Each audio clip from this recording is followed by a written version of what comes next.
Yep. Okay, we covered that one relatively quickly. Right, I'm about to pull the pin on the grenade. Knights versus Eels. Here we go. Knights versus the Eels. We'll start with the Knights, and then we'll let you go off. Hoy named at fullback. Watson into the 6 shirt. He'll accompany Crossland. Jacob Saifiti replaces Daniel Saifiti, who's away on Origin duty. Mann into the 14, and then it's King, Johns, and Sasagi in the bench roles.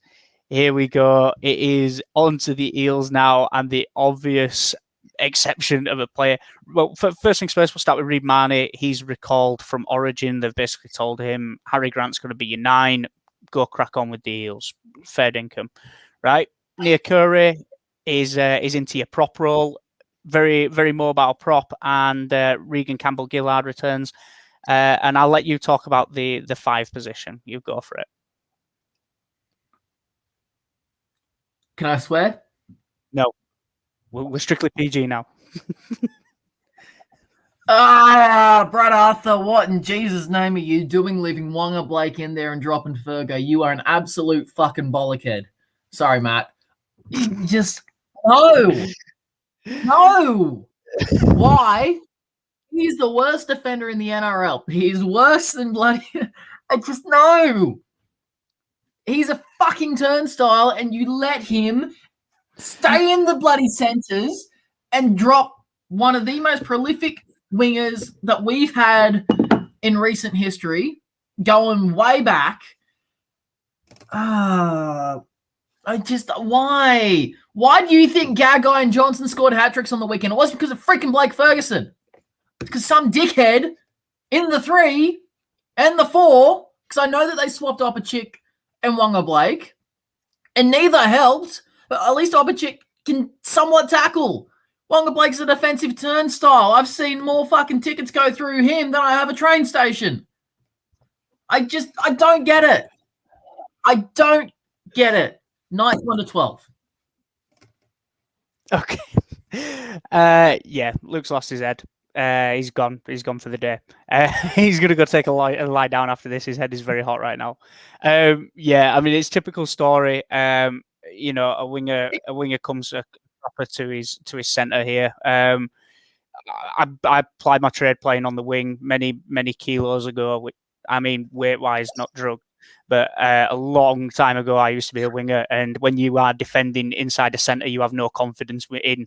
You tend to bite inwards. You get caught up coming infield and trying to cover that man over. And that's all that happened with Blake Ferguson. Blake Ferguson bit in too many times because you can only concede so many tries down one side before you decide enough's enough and you step up and you try and plug that hole yourself. Unfortunately, they do not make plugs big enough for the hole that needed to be plugged. And yeah, he comes a cropper this week, which is a strange one. It's a real strange one considering you go back a week, 2 weeks, you were talking about Blake Ferguson in an Origin spot. Not just us, you know, many people were talking, you know, is Ferguson set for, you know, potentially one last Origin? Is he going to be your starting New South Wales winger? Nope. Now this week he's not even going to make it into the Eels squad, and Wonga Blake has now got his Dunster outside him. Centre wing pairings are shaky at the best of times when they're unfamiliar.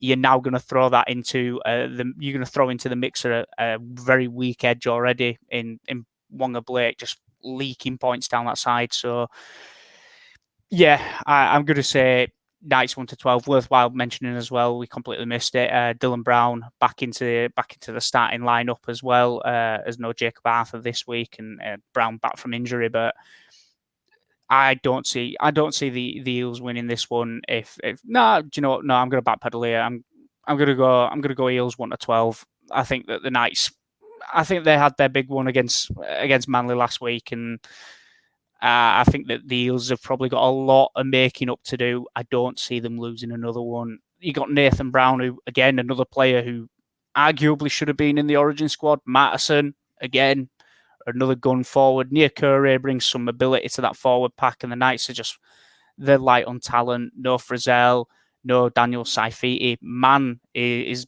out of form at the minute to the point where he's losing his is losing his starting spot to Watson and Crossland. It doesn't scream the greatest confidence for me. I'm going to backtrack. I'm going to back the Eels 1-12, but I think it's going to be a tight game, something along the lines of a 26-24, something like that. Just no more than a couple points in this one for me. I hope I'm wrong. I really hope I'm wrong. I'll be there. I'll be working the game. I pray that I'm absolutely stone cold wrong and the Eels absolutely wipe the floor with the Knights in front of their home crowd. Nick Corey's been our best centre all year, though. Why are we starting him at prop? Why? We have Oregon Kafusi, who's been fantastic for us. We've got, what's his name? The guy that we signed from the Cowboys. Hasn't seen a lot of game time, but he's looked good when he has. Penasini, one of the leading forwards, second rowers in New South Wales Cup on our reserves. And we leave Wanga Blake in the goddamn freaking lineup. I don't get it. I really don't. Right. Yeah. Well, mind you, we don't make our money. Picking lineups. We'll leave the Eels alone for a little bit. But before we wrap this one up, anytime try scorer, Braddon best for a double if he's lined up against Wanga Blake. That's going to be a nightmare.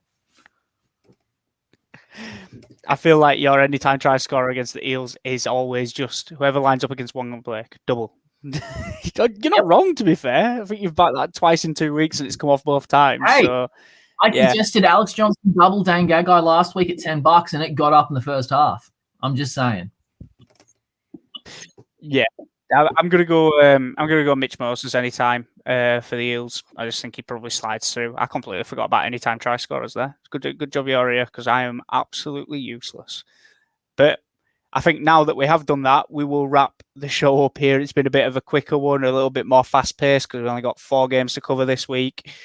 With that, then, we can only thank you for joining us, and apologies if any of your children were in the room at the time where we decided to go through the Eels lineup. Not sorry. No, we thank you once again for joining us, and we will see you next Tuesday to go through all the lineups and give you our tips to the best of our ability again. Thanks again, and we'll see you around.